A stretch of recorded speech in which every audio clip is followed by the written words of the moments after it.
जी नमस्कार। स्वागत है दोस्तों आपके अपने यूट्यूब चैनल हिंदी परीक्षा एसके पर।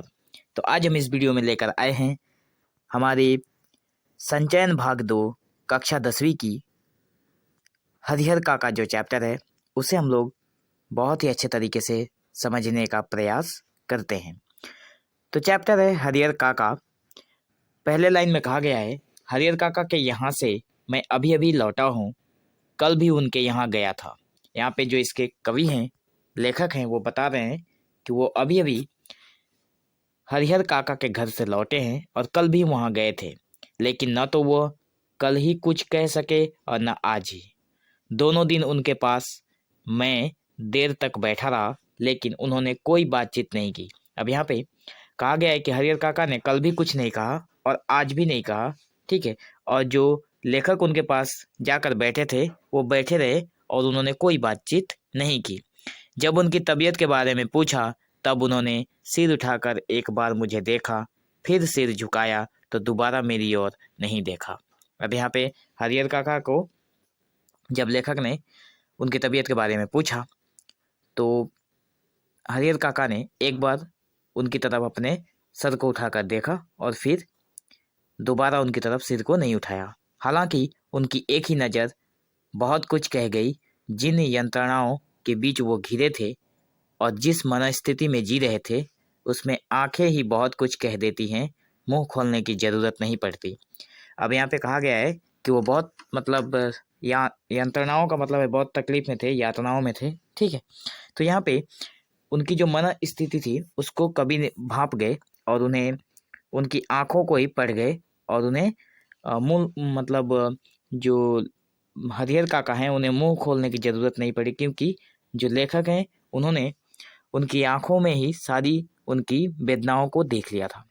हरिहर काका की जिंदगी से मैं बहुत गहरे में जुड़ा हूँ। अपने गांव में जिन चंद लोगों को मैं सम्मान देता हूँ उनमें हरिहर काका भी एक हैं। यहाँ पे हरिहर काका के बारे में लेखक बता रहे हैं कि हरिहर काका को वो बहुत सम्मान देते हैं और गांव में कुछ गिने चुने लोगों को ही सम्मान देते हैं, जिनमें से एक हैं हरिहर काका। उनमें हरिहर काका की भी एक हैं। हरिहर काका के प्रति मेरी आसक्ति उनके प्रति जो लगाव है, आसक्ति के अनेक व्यवहारिक और वैचारिक कारण हैं।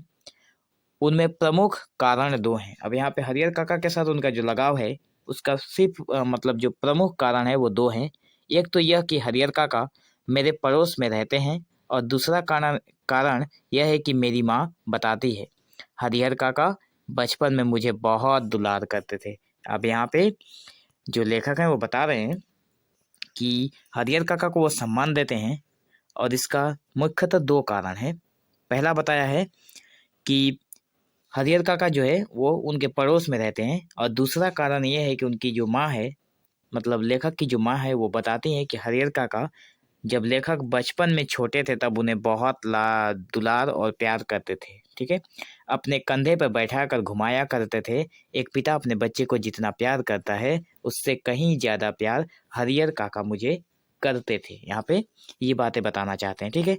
और जब मैं सयाना हुआ, जब मैं बड़ा हुआ, ठीक है, जब मैं बड़ा हुआ तब मेरी पहली दोस्ती हरिहर काका के साथ ही हुई थी। अब यहाँ पे लेखक जो है उनकी सबसे पहली दोस्ती किसके साथ हुई थी? तो सबसे पहली दोस्ती हरिहर काका के साथ हुई थी। और हरिहर काका ने भी जैसे मुझसे दोस्ती के लिए ही इतनी उम्र तक प्रतीक्षा की थी। माँ बताती है कि मुझसे पहले गांव में किसी अन्य से उनकी इतनी गहरी दोस्ती नहीं हुई थी। वो मुझसे कुछ भी नहीं छुपाते, खूब खुल कर बातें करते थे, लेकिन फिलहाल मुझसे भी कुछ कहना उन्होंने बंद कर दिया है। उनकी इस स्थिति ने मुझे चिंतित कर दिया है। अब हरिहर काका जो थे वो पूरे गांव में, ठीक है, घुल मिलकर अगर बातें करते थे तो वो लेखक से करते थे, क्योंकि लेखक की जो माँ है वो बताती थी कि उन्होंने लेखक को छोड़कर, यहाँ पे उन्होंने कहा कि मुझे छोड़कर वो किसी से इतनी दोस्ती नहीं किया था। हरिहर काका ने वो खूब मिलजुल कर बातें करते थे, लेकिन फिलहाल जो परिस्थिति है वो ये बता रही है कि जो हरिहर काका हैं वो लेखक से भी बातचीत नहीं करना चाहते हैं। और इस स्थिति से लेखक बहुत चिंतित है। यहाँ पे कहा गया है कि जैसे कोई नाव बीच मझधार में फंसी हो और उस पर सवार लोग चिल्लाकर भी अपनी रक्षा ना कर सकते हो। अब यहाँ पे मझधार का मतलब है बीच नदी में फंसा हुआ कोई नाव है। जिस तरह से एक नाव पर चढ़े लोग बीच नदी में नाव अगर फंसी है तो कोई चिल्लाएगा फिर भी अपनी जान की रक्षा नहीं कर सकता, ठीक उसी प्रकार यहाँ पे लेखक जो हैं उनको ऐसा लग रहा है जैसे जब हरिहर काका उनसे बातें नहीं कर रहे हैं तो उन्हें इसी तरह का अनुभव हो रहा है। ठीक है, क्योंकि उनकी चिल्लाहट दूर तक फैले सागर के बीच उठती गिरती लहरों में विलीन हो जाने के अतिरिक्त कर ही क्या सकती है। अब यहाँ पे उदाहरण को बताया गया है कि जिस तरह से सागर में फंसे लोगों के चिल्लाहट कोई नहीं सुनता, क्योंकि वहाँ पे जो लहरें उठ रही हैं उन्हीं में उनकी आवाज़ें विलीन हो जाती हैं, लुप्त हो जाती हैं। ठीक है, तो हो जाने के अतिरिक्त कोई नहीं सुनता है। मौन होकर जल समाधि लेने के अतिरिक्त कोई दूसरा विकल्प नहीं है। विकल्प यहाँ पे कहा गया है कि यहाँ पे दूसरा उपाय नहीं है। मौन जल समाधि आपको लेना ही पड़ेगा अगर आपका नाव मझधार में डूब गया है या फिर फंस गया है। ठीक है, तो लेकिन मन से इसे मानने को कतई तैयार नहीं। जीने की लालसा की वजह से बेचैनी और छटपटाहट बढ़ गई हो, कुछ ऐसी ही स्थिति के बीच हरिहर काका घिर गए हैं। अब यहाँ पे बताया गया है कि आप मरना नहीं चाहते हैं, मझधार में आपकी नाव फंसी है तो आप मरना नहीं चाहते हैं। ठीक है, आप जिंदगी को जीना चाहते हैं, फिर भी आप छटपटाते हुए अपनी जान दे देंगे, जल समाधि आपको लेना ही पड़ेगा।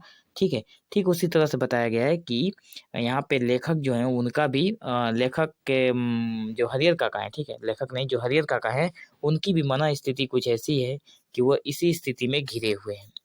आगे देखें तो हरिहर काका के बारे में मैं सोचता हूँ तो मुझे लगता है कि मैं वह यह नहीं समझ पा रहे हैं कि कहें तो क्या कहें। अब यहाँ पे अब ऐसी कोई बात नहीं जिसे कहकर वो हल्का हो सकें, कोई ऐसी उक्ति नहीं जिसे कहकर वे मुक्ति पा सके। हरिहर काका की स्थिति में मैं भी होता तो निश्चय ही इस गूंगेपन का शिकार हो जाता। अब यहाँ पे लेखक जो बता रहे हैं कि हरिहर काका जो अभी बहुत ही दुविधापूर्ण जिंदगी जी रहे हैं, ठीक है, अगर यहाँ पे हरिहर काका की जगह पे अगर लेखक खुद होते तो वो भी गूंगेपन का शिकार हो जाते, वो भी अपने मुंह से कुछ नहीं बोल पाते। आगे लेखक बताते हैं कि हरिहर काका इस स्थिति में कैसे आ फंसे, ये कौन सी स्थिति है, इसके लिए कौन जिम्मेवार है, यह सब बताने से पहले अपने गांव का और खासकर अपने गांव की ठाकुरबाड़ी का संक्षिप्त परिचय मैं आपको दे देना उचित समझता हूं, क्योंकि उसके बिना तो यह कहानी अधूरी ही रह जाएगी। अब यहाँ पे कहा गया है कि जो हरिहर काका है उनकी परिस्थिति जो स्थिति है वो ऐसी कैसे हो गई, इस स्थिति में कैसे वो फंस गए, इसको बताने से पहले जो लेखक है वो अपने गांव के ठाकुरबाड़ी के बारे में कुछ बताना चाहते हैं, क्योंकि वो बोल रहे हैं कि ठाकुरबाड़ी के विषय में जाने बिना, मतलब देव स्थान ठाकुरबाड़ी जहाँ पे देवताओं की पूजा की जाती है, ऐसे स्थान को जाने बिना ये कहानी अधूरी रह जाएगी। तो चलते हैं और देख लेते हैं। यहाँ पे कहा गया है कि मेरा गांव कस्बाई शहर आरा से 40 किलोमीटर की दूरी पर है। अब यहाँ पे आरा जो है, ठीक है, कस्बाई शहर जो है आरा उससे 40 किलोमीटर दूरी पर है। हसन बाजार बस स्टैंड के पास गांव की कुल आबादी 2,500-3 हजार होगी। गांव की कुल आबादी का मतलब है टोटल वहाँ पे जो इंसान रहे होंगे वो रह रहे हैं वो 2,500-3 हजार होंगे। ठीक है, गांव में 3 प्रमुख स्थान है। गांव के पश्चिम किनारे का गांव के जो पश्चिम किनारे में बड़ा सा तालाब है। गांव के मध्य में स्थित बरगद का पुराना वृक्ष है और गांव के पूरब में ठाकुर जी का विशाल मंदिर, जिसे गांव के लोग ठाकुर बाड़ी कहते हैं। आप लोग ध्यान देना इस बात पे कि गांव के मध्य में स्थित है बरगद का पुराना वृक्ष, जबकि पूरब में ठाकुर जी का मंदिर है और पश्चिम में बड़ा सा तालाब है। ठीक है, यहाँ से ऑब्जेक्टिव टाइप क्वेश्चन पूछे जा सकते हैं। गांव में इस ठाकुरबाड़ी की स्थापना कब हुई, इसकी ठीक ठीक जानकारी किसी को नहीं। अब ये ठाकुरबाड़ी कब बनाया गया है इसकी जानकारी किसी को नहीं है। इस संबंध में गांव में जो कहानी प्रचलित है वह यह है कि बरसों पहले जब यहाँ गांव पूरी तरह बसा भी नहीं था, कहीं से एक संत आकर इस स्थान पर झोपड़ी बना रहने लगे थे। अब इसकी जो ठीक ठीक जानकारी है कि ठाकुरबाड़ी बनी कैसे, इसकी तो कोई जानकारी है ही नहीं, लेकिन ऐसे ही लोगों के द्वारा सुनी गई जो बातें हैं वो कहा गया कि बरसों पहले ये गांव में एक संत आए। ठीक है, बरसों पहले जब ये गांव पूरी तरह से बसा नहीं था तो कहीं से एक संत आए और आकर इन्होंने यहाँ पर एक झोपड़ी बनाकर रहने लगे थे।